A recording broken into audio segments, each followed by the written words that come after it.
Good morning, नमस्कार, जय हिंद, बहुत स्वागत है आपका। आप देख रहे हैं लाइव टाइम्स पे, हूं आपके साथ पिंकी धनखड़। बुलेटिन की शुरुआत करेंगे और बुलेटिन में बात करेंगे हम युद्ध की। युद्ध अमेरिका और ईरान के बीच की, जो एक बार फिर से यहां पर तेज होता नजर आ रहा है। अमेरिका की एक बार फिर ईरान पर एयर स्ट्राइक देखी गई है। इस वक्त ये बड़ी खबर सामने आ रही है। ईरान पर लगातार छठे दिन अमेरिका ने बम बरसाए हैं। ईरान के कई शहरों को अमेरिका ने टारगेट किया है। ईरान के सैन्य ठिकानों पर ताबड़तोड़ हमले किए गए हैं। बंदर अब्बास, बंदर खबीर, केशम द्वीप पर धमाके हुए हैं। बंदर अब्बास के कई हिस्सों में बिजली भी गुल हो गई है। हमले में संचार टावर को नुकसान की खबरें भी सामने आ रही हैं कि हमले में संचार टावर को भी नुकसान पहुंचा है। बिजली भी लाखों की गुम हो गई है। दक्षिण ईरान के अहवाज में जोरदार धमाकों की आवाजें सुनाई दी हैं। यूएस हमले में बंदर खमीर के पुल को निशाना बनाया गया है। तो लगातार हमले तेज हो रहे हैं और अमेरिका की तरफ से ईरान के तमाम ठिकानों को टारगेट किया जा रहा है और इसी के साथ बड़े हमलों के चलते यहां पर भारी नुकसान ईरान झेल रहा है। लेकिन ईरान भी जवाबी कार्रवाई कर रहा है। लेकिन इस वक्त जो है अमेरिका के हमले ज्यादा तेज नजर आ रहे हैं। तो अमेरिका और ईरान के बीच बढ़ता तनाव अब एक बड़े क्षेत्रीय संकट में बदलता दिख रहा है। अमेरिका ने लगातार छठी रात ईरान पर जोरदार हमले किए हैं। इन हमलों में ईरान के अंदर एयरपोर्ट, रेलवे स्टेशन और पुल को निशाना बनाया गया। यानी अमेरिकी सेना ईरान के इंफ्रास्ट्रक्चर को तबाह कर रही है। अमेरिकी सेंट्रल कमांड ने बताया कि वह ईरान की सैन्य ताकत को और कमजोर करने के लिए नए हमले कर रहे हैं। यह लगातार छठी रात थी जब अमेरिकी सेना ने ईरान पर हमला किया। ईरान के सरकारी मीडिया के मुताबिक देश के दक्षिणी हिस्से में 2 पुलों, एक रेलवे स्टेशन और एक एयरपोर्ट पर हमले हुए। यह इलाका रणनीतिक रूप से बेहद अहम हॉर्मुज के पास है, जहां से दुनिया भर में तेल और गैस की बड़ी सप्लाई होती है। दुनिया में कुल तेल गैस सप्लाई का लगभग 20% हिस्सा है। वहीं जवाब में ईरान ने खाड़ी क्षेत्र में अमेरिका के सहयोगी देशों पर हमले किए हैं। कतर की राजधानी दोहा में सुबह कई धमाकों की आवाज़ सुनने की खबरें भी सामने आई हैं। तो कई धमाकों की आवाज़ जो है वो सुने गए हैं और इसी के साथ ताबड़तोड़ हमले लगातार जारी हैं, जिसके चलते बड़ा नुकसान ईरान में होता नजर आ रहा है। और अब देखिए, जो टारगेट किए जा रहे हैं हिस्से, उन पर हम बात करेंगे। लेकिन इस वक्त एक बड़ी खबर और, अमेरिकी केंद्रीय कमान ने अपने सोशल मीडिया पर पोस्ट करते हुए दावा किया है कि अमेरिकी सेना ने लगातार छठी रात ईरान के खिलाफ हमलों की नई लहर शुरू कर दी। अमेरिकी सेना के मुताबिक इन हमलों का मकसद ईरान की सैन्य क्षमताओं को और कमजोर करना है। अमेरिकी सेना ने बताया कि पूर्वी समय अनुसार दोपहर 2 बजे से नए हमले शुरू किए गए, जबकि क्षेत्र में बढ़ते तनाव के बीच ईरान और अमेरिका के बीच सैन्य टकराव लगातार तेज होता जा रहा है। तो ईरान और अमेरिका के बीच में सैन्य टकराव लगातार तेज हो रहा है। हालात गंभीर होते जा रहे हैं और पूरा मिडल ईस्ट इस वक्त आग में झुलसता नजर आ रहा है। चारों तरफ तबाही की तस्वीरें जो है वो निकलकर सामने आ रही हैं। सबसे बड़ा सवाल ये कि क्या ये हमले यूं ही जारी रहेंगे, धीमे हो जाएंगे लेकिन लंबे वक्त तक यूं ही जारी रहेंगे, या फिर इन हमलों के सामने ईरान थोड़ा सा झुकेगा और पहले वाली टर्म्स एंड कंडीशंस पर यहाँ पर राजी होने को बात करना शुरू करेगा। लेकिन देखना ये होगा कि ये चलता कब तक सिलसिला है। ईरान अमेरिका जंग को लेकर एक और बड़ी खबर इस बीच सामने आ रही है। ईरान ने मिडल ईस्ट के कई देशों पर हमले किए हैं। ईरान ने मिडल ईस्ट के कई देशों पर अटैक किया है। अब तक 25 क्रूज मिसाइल इंटरसेप्ट किए गए हैं, कुवैत की तरफ से कहा गया है।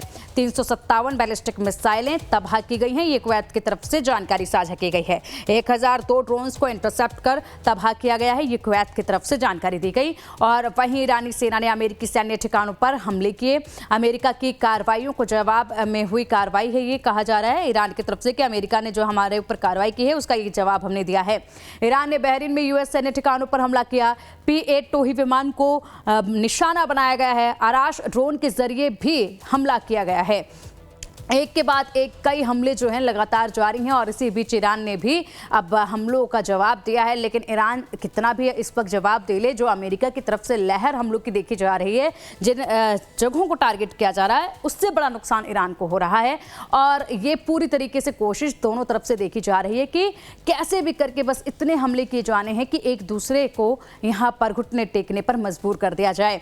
लेकिन अमेरिका पुरजोर तरीके से इस वक्त हमले कर रहा है, ईरान केवल जवाब इसके दे रहा है। तो क्या अब ईरान जो है वो घुटने टेकने पर वाकई में मजबूर होगा? हालांकि नहीं, क्योंकि हॉर्मुज जैसा गोल्डन वेपन ईरान के पास है, उसका वो भरपूर इस्तेमाल कर रहा है। लेकिन नाकेबंदी वहां पर भी अमेरिका कर रहा है। तो ये चारों तरफ से जो कार्रवाई घेरने की अमेरिका की तरफ से की जा रही है, इसका कितना असर होगा देखने वाली बात होगी। और ये हमले कब तक अमेरिका यूं ही कर पाएगा इतनी तेजी के साथ, ये भी देखने वाली बात होगी। अब चलिए, इसी पर चर्चा के लिए हमारे साथ हमारे खास मेहमान जुड़ चुके हैं और मेहमानों का हम रुख करेंगे।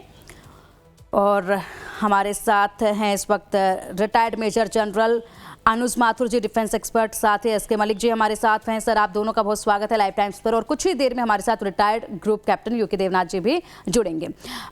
Mathur sir, good morning. और एक बार फिर सुबह हुई भारत में और सुबह बड़े अपडेट्स हम देख रहे हैं। जो आग लगी हुई है मिडिल ईस्ट में, ईरान अमेरिका के बीच में जो हमले देखे जा रहे हैं, अमेरिका के हमले ताबड़तोड़, एक के बाद एक नई लहर जो है अमेरिका की तरफ से ईरान पर देखी जा रही है। अब ऐसे इलाकों को टारगेट किया जा रहा है जो काफ़ी संवेदनशील हैं, काफ़ी इंपॉर्टेंट है ईरान के लिए। पूरी रणनीति के साथ ये हमले किए जा रहे हैं। हालांकि अमेरिका में लगातार डोनाल्ड ट्रंप बैठकें भी कर रहे हैं। बैठकें इसी चीज़ को लेकर की जा रही हैं कि आगे क्या रणनीति होगी हमलों को लेकर, किस तरीके से टारगेट किया जा रहा है। अब बड़ा सवाल ये कि अमेरिका जो है वो इसी तेजी के साथ इतने ही आक्रामक तौर पर कब तक हमले कर सकता है ईरान पर? जय हिंद पिंकी, हैप्पी मॉर्निंग। जय हिंद संजीव। देखिए, आपको मैं एक बात बताऊं कि दोनों की सामरिक शक्ति में इतना अंतर है कि आप उसका कोई हिसाब किताब नहीं है। अमेरिका की जो कैपेबिलिटी है, क्या यहां पर अप्लाई कर पा रहा है, करेगा, वो बात सोचने की है। लेकिन अमेरिका की सामरिक कैपेबिलिटी ईरान से कई दर्जे बेहतर है। अब आप देखिए, मान लीजिए ईरान के पास 3000 मिसाइल्स हैं। कल एक क्लेम हुआ कि 300 मिसाइल हमने उनकी कर दी, खत्म कर दी। कितने दिन ईरान चल पाएगा? ये प्रश्न जो आपने मुझसे कहा कि अमेरिका कितने समय तक हमला कर सकता है, मैं ये पूछना चाहता हूं कि ईरान का पलटवार कब तक रह सकता है? अमेरिका के पास बहुत शक्ति है, ईरान के पास हर चीज लिमिटेड है, पहली बात। नहीं, माथुर सर, मुझे ये तो मालूम है कि अमेरिका जो है वो हमले कर सकता है, अमेरिका की ताकत कहीं गुना ज्यादा है। लेकिन जिस तेजी के साथ जो एक के बाद एक लहरें जो नहीं देखी जा रही है हमलों की, वो तेजी, उस तेजी की मैं बात कर रही हूँ। हाँ बिल्कुल, मैं वही बता रहा हूँ आपको, वही बता रहा हूँ कि इस समय अगर कुछ चीज कम होने का, कहीं कमी होने का खतरा है, वो ईरान पे ज्यादा है, अमेरिका पे कम है। पहली बात, अमेरिका इस तेजी के साथ हमले करेगा या नहीं करेगा, ये इस बात पे नहीं वो मुनस्सर है कि उसके पास क्या चीज है या क्या नहीं है। वो इस बात पे मुनस्सर है कि वो क्या करना चाहता है, क्योंकि है उनके पास, इसमें मुझे कोई संदेह नहीं है। दूसरी बात मैं आपको बताता हूं, आप देखिए इस बार जो हमले अमेरिका की ओर से हो रहे हैं, वो एक बिल्कुल डेफिनेट स्ट्रेटजी और एक योजनाबद्ध तरीके से हो रहे हैं। और वो लगातार ईरान के उन ठिकानों पर हमले कर रहा है जिससे ईरान अपने स्टेट ऑफ हॉर्मुज के ऊपर, जो अपना उसको बोलता है कि मेरा परमाणु हथियार है, उसके ऊपर जिन चीजों से डोमिनेट करता है, उनके जो मस्कीटो फ्लीट के जो जो कंट्रोल सेंटर्स हैं, उन जगहों पर हमले हो रहे हैं, उन बंदरगाहों पर हमले हो रहे हैं जहां पर कि उसके लॉजिस्टिक्स और कम्युनिकेशन सेंटर्स हैं। तो ये काफी सोचे समझे योजनाबद्ध तरीके से हमले किए जा रहे हैं और उनका इंफ्रास्ट्रक्चर तबाह किया जा रहा है। देखिए, इसमें एक फंडामेंटल इशू है, वो ये है कि दो लोग एक दूसरे के साथ, एक दूसरे के आमने सामने हैं, एक के ऊपर एक भी हथियार जाके नहीं गिरा। अमेरिका के ऊपर एक भी फायर, एक भी अमेरिका के मेनलैंड पे या अमेरिका के जो युद्धपोत वहां पर खड़े हैं वहां पर कुछ भी नहीं हो रहा। जबकि ईरान के ऊपर लगातार, उनके एसेट्स के ऊपर, उनकी वॉर फाइटिंग कैपेबिलिटी के ऊपर लगातार फायर हो रहा है। तो जो ये इस वॉर ऑफ अट्रिशन का असर अधिक जो है वो मेरे मानने से, मेरी आकलन के अनुसार ईरान पर हो रहा है, पहली बात। अगली बात यह है कि अमेरिका अब और विचार कर रहा है, क्योंकि उसके बेसिस को पश्चिमी एशिया में नुकसान हुआ है, लेकिन वो नुकसान जो ईरान को नुकसान हो रहा है, वो मेरे मानने से वो उससे कहीं ज्यादा कम है। एक चीज और आपने नोटिस की होगी, कल भी मैंने ये बात कहने के प्रयास किया था कि ईरान जो है जॉर्डन तक हमले कर रहा है। इजराइल ने लगातार गाजा और हिजबुल्लाह के नाक में दम किया हुआ है, बावजूद उसके ईरान की ओर से एक भी हथियार, एक भी गोला बारूद ईरान इजराइल में नहीं मारा गया। वजह बिल्कुल साफ है, ईरान जानता है कि वो अमेरिका और इजराइल के कंबाइंड असॉल्ट को झेल पाने में अभी उसके लिए तैयार नहीं है। आप देखिए, इजराइल पर अगर आपको फायर करना है तो 100, 200, 300 मिसाइल रोज की फायर करनी पड़ेंगी, तब कहीं जाकर के असर होगा। क्योंकि जो आपके एयर डिफेंस सिस्टम्स की हदबंदियां होती हैं, तो अगर आप 300 फायर करेंगे तो 10 मिसाइल जाके, 20 मिसाइल जाके सही जगह पर गिरेंगी। तो मेरा ये मानना है कि वो ईरान अभी भी ये प्रयास कर रहा है कि किसी तरह से ये बहुत ज्यादा एस्केलेट ना हो। ये जो चीजें हैं, इनसे ये हमें समझने की आवश्यकता है पिंकी, कि घबराहट किस खेमे में ज्यादा है। अब जो लेटेस्ट खबरें निकल करके आ रही हैं वो ये हैं कि अमेरिका वो is mulling over ground offensive, कहीं ना कहीं कुछ इस प्रकार से ग्राउंड के ऊपर एक्शन करना चाहता है। ये ग्राउंड ऑफेंसिव का अर्थ ये नहीं है कि आप ईरान के ऊपर हमले करना शुरू कर देंगे। आप एक दो स्ट्रेटेजिक टारगेट्स चुनेंगे, वहां पर एयरबॉर्न फोर्सेस को पहुंचाएंगे, उनको डिस्ट्रॉय करेंगे और वो एक्सट्रिकेट करके वापस आ जाएंगी। तो इस प्रकार के हमले होने की मुझे लगता है संभावना अभी आने वाले समय में है। और अगली बात यह है कि ईरान के जो इंफ्रास्ट्रक्चर है उस पर वो लगातार हमले करेगा, और वो समय दूर नहीं है कि वो ईरान के रेलवे ब्रिजेस और रोड ब्रिजेस को डिस्ट्रॉय करना शुरू करेगा। उनको पता नहीं पड़ेगा ईरान को क्या हो रहा है। ईरान की अर्थव्यवस्था पूरी तरह से चरमराई हुई है पिंकी, और अब जो हमले हैं वो कहीं ना कहीं इस बात को की ओर और इशारा कर रहे हैं कि उनके जो आर्थिक रूप से जो उनके लिए इंपॉर्टेंट स्थान हैं, इंपॉर्टेंट सेंटर्स हैं, वहां पर हमले किए जा रहे हैं। तो और उसके अलावा ठीक है। इन्होंने ब्लॉकेट फिर लगा दिया है। तो ईरान हाँ के ऊपर बहुत ज्यादा मुझे लगता है दबाव होना चाहिए। हाँ, ईरान के ऊपर बहुत ज़्यादा दबाव इस वक्त है। आप जिस तरीके से माथुर सर कह रहे हैं कि ईरान की हालत जो है वो ख़राब हो चुकी है और व्यवस्थाएं पूरी तरीके से चरमराई हुई है, तो क्या ऐसे में मलिक सर क्या लगता है ऐसे में कि अब ईरान रिग्रेट कर रहा होगा कि उस वक्त जो MOU हुआ था, हमारी तमाम शर्तें मान ली गई थी, बहुत हद तक हम ही को अपर हैंड दिया गया था, तो क्या अब ईरान रिग्रेट करता होगा कि काश उसी वक्त पर समझौता कर लिया होता, उसी वक्त पर थोड़ा सा झुक गए होते, मान जाते तो सही रहता? पिंकी जी, आपको, जन माथुर को और देवनाथ सर को गुड मॉर्निंग और वंदे मातरम। देखिए पिंकी जी, ये बात तो सही है। क्या होता है कि जब आपका आत्मविश्वास हद से ज्यादा बढ़ जाए तो वो एक तरह से आपके घमंड में बदल जाता है। ईरान के साथ अभी ये लग रहा है कि कुछ कुछ वैसा ही हुआ है। पूरी दुनिया में ईरान की वाही वाही हुई, उसने रेजिस्टेंस भी बहुत अच्छा दिया, जवाब भी बहुत अच्छा दिया मिलिट्री पॉइंट ऑफ व्यू से इनिशियल फेज के अंदर। और शुरू में यानी अप्रैल तक, जब तक सीज फायर हुआ, ईरान ने ऐसा नहीं लगा कि कहीं भी उसका पीछे कदम हटाया है या उसके पास किसी हथियारों की कमी, मिसाइल्स की कमी, ड्रोन की कमी है। पूरे वर्ल्ड का आकलन ये है कि ईरान के पास मिसाइलों का जखीरा के साथ साथ उसके पास लिटरली एक अनलिमिटेड फैक्ट्री है ड्रोन की। लेकिन ऐसा नहीं होता है। अक्सर क्या होता है, पावर पोजीशनिंग में कई चीजें दिखाई जाती हैं और वो हमेशा के लिए, अनंत काल के लिए, यानी इन बहुत लंबे टाइम के लिए नहीं बन सकती। ये मुझे लगता है कि ईरान ने यहाँ पे गलती की कि उसके फेवर में जो MOU साइन हो गया था उसने उसको कैपिटलाइज नहीं कर पाया, और इसी घमंड के अंदर उसने क्या किया, उसने शिपमेंट पर जो शिप कार्गो थे उन पर हमला कर दिया। और ये हमले के लिए मेरे ख्याल से, क्योंकि हम तो पहले भी आपसे ये शेयर कर रहे थे प्लेटफॉर्म के ऊपर कि अमेरिका को ये कैसे पचेगा कि वन साइडेड ईरान के पक्ष में सारी बातें चली जाए, शायद यही उसने ग्राउंड बनाया, बहाना बनाया, उसने काउंटर ऑफेंसिव लॉन्च कर दिया। तो ये तो बात हुई कि जो MOU हुआ उस पर ईरान पछताया या नहीं पछताया। मुझे लगता है कि ईरान ने वो अभी आज की डेट में IRGC तो शायद नहीं पछता रहा है, क्योंकि उसके अंदर एक इतनी बड़ी हवा भरी हुई है जहनियत की, वो उससे पूरे दुनिया को, अपने आप को कमजोर नहीं दिखा सकता। लेकिन इस पर ये बात बिल्कुल साफ है, जैसे जन माथुर सब कह रहे थे कि हाँ, कहाँ है फिर उसकी काउंटर अटैक जो इजराइल पर होने थे, कहाँ है उसके काउंटर अटैक जो सऊदी अरेबिया पे होने थे। सऊदी अरेबिया पे अगर सऊदी अरब इसमें इन्वॉल्व हो गया तो मेरे ख्याल से एक डायमेंशन और जुड़ गई। पिंकी जी, होता क्या है कि देखिए, ईरान हर कंट्री पे अटैक कर रहा था। अब आप जब सीज फायर हुआ उससे पहले के पीरियड को ले लीजिए, जिसमें सऊदी अरब था, उसकी आरामको जो सबसे बड़ी ऑयल रिफाइनरी में से एक है दुनिया की, उस पर उसने काफी नुकसान किया था।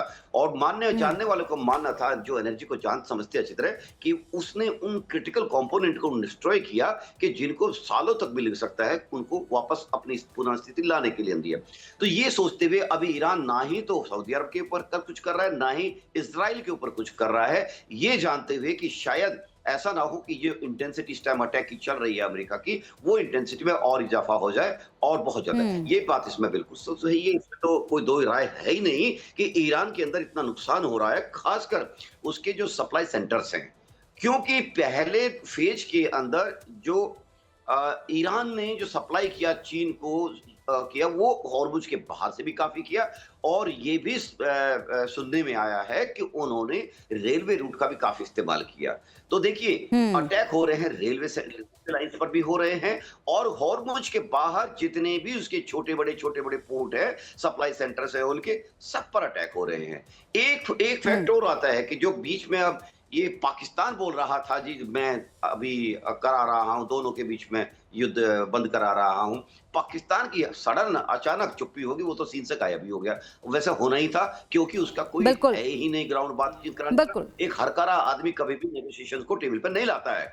मैं ये कहना चाहता हूँ कि अभी की जो हालत है, जितनी इंटेंस फायरिंग या अटैक चल रहे हैं हुँ, ईरान के रिसोर्सेज पर, अमेरिका उसको इकोनॉमिकली पूरी तरह से तोड़ना चाहता है, जिससे कि ईरान बिल्कुल। बातचीत अटैक के लिए उसी आगे तरीके आए। से अभी थोड़े दिन और बिल्कुल। चलेगी ये चीजें। जी, बिल्कुल सर, जी अटैक पिंकी। उसी तरीके से हो रहे हैं। देवनाथ सर का रुख करना चाहेंगे और मालिक सर और माथुर सर, ये तो बिल्कुल वही वाली बात होगी ना। ये सही कहते हैं कि लालच बुरी बला है।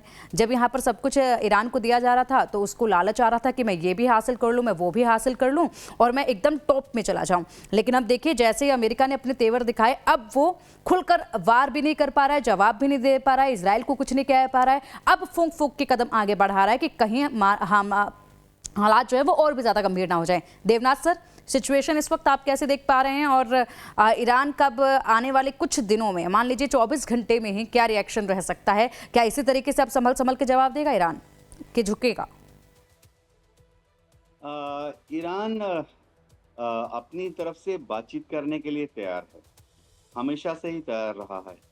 दिक्कत ये आ रही है कि अमेरिका ने जो एमओयू साइन किया है उसका इंटरप्रिटेशन अमेरिका अलग तरह से कर रहा है, ईरान अलग तरह से कर रहा है।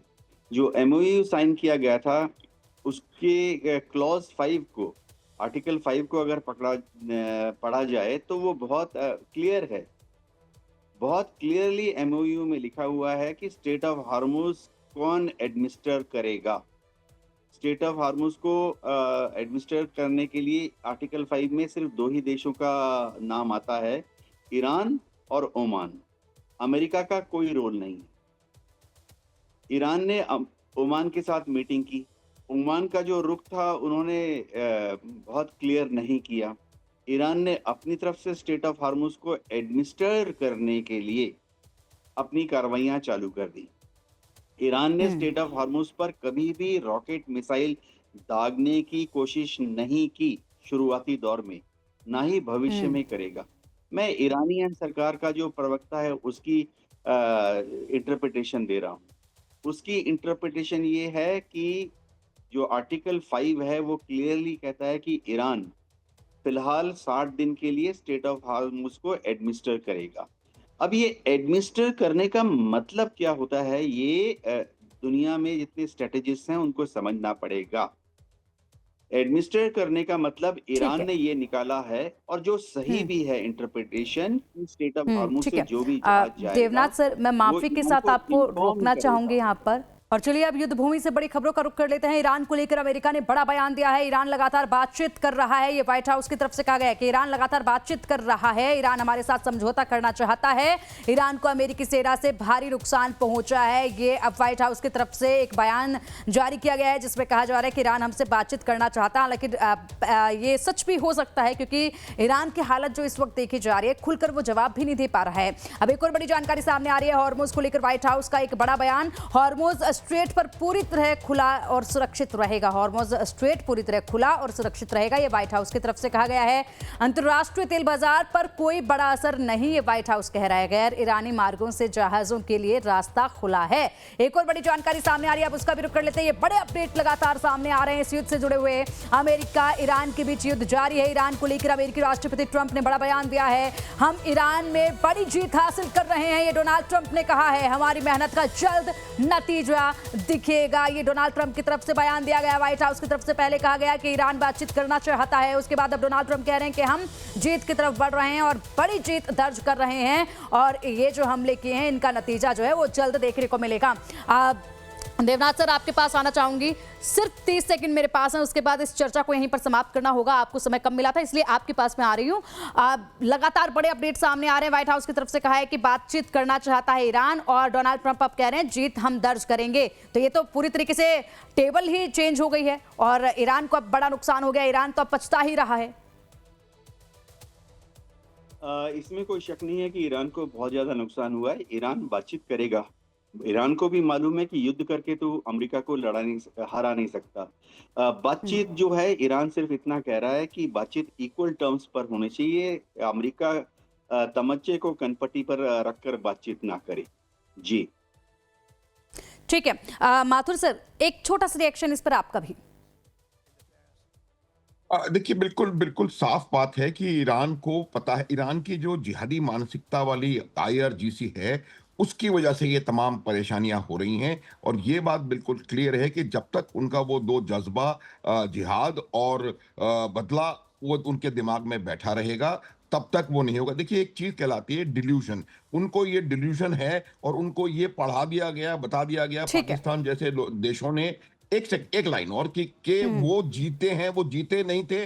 पिछले युद्ध में सिर्फ टिके रहे थे अमेरिका के सामने। और जब तक ये दिमाग हाँ, से उनके नहीं निकलेगा कि वो जीत गए हैं, तब तक वो ये बात दोबारा नहीं लेकिन समझेंगे। अब तो ईरान के दिमाग से ये निकल चुका है। अब ईरान को समझ आ चुका है कि बेवजह ही हम हवा में उड़ रहे थे। मलिक सर, एक छोटा रिएक्शन इस पर आपका भी। जी पिंकी जी, देखिए ईरान को कोई एग्जिस्टेंस का अपने आप समाहित करना पड़ेगा। ये जो उसके अंदर नफरत भरी पड़ी है, अपनी जहनियत के अंदर बदलाव लाना पड़ेगा अगर उसे दुनिया में सबके साथ व्यापार करना है और दुनिया में अपनी शक्ति को बनाना है। आइसोलेट कहकर ठीक है। इस जहनियत के साथ वो आइसोलेट रहेगा और यही असली प्रॉब्लम की जड़ यहीं पर है। जी ठीक है सर, आप तीनों का ही बहुत बहुत शुक्रिया इस कार्यक्रम में जुड़ने के लिए हमारे साथ। आगे 2 बजे युद्ध भूमि में आपसे हम मिलेंगे।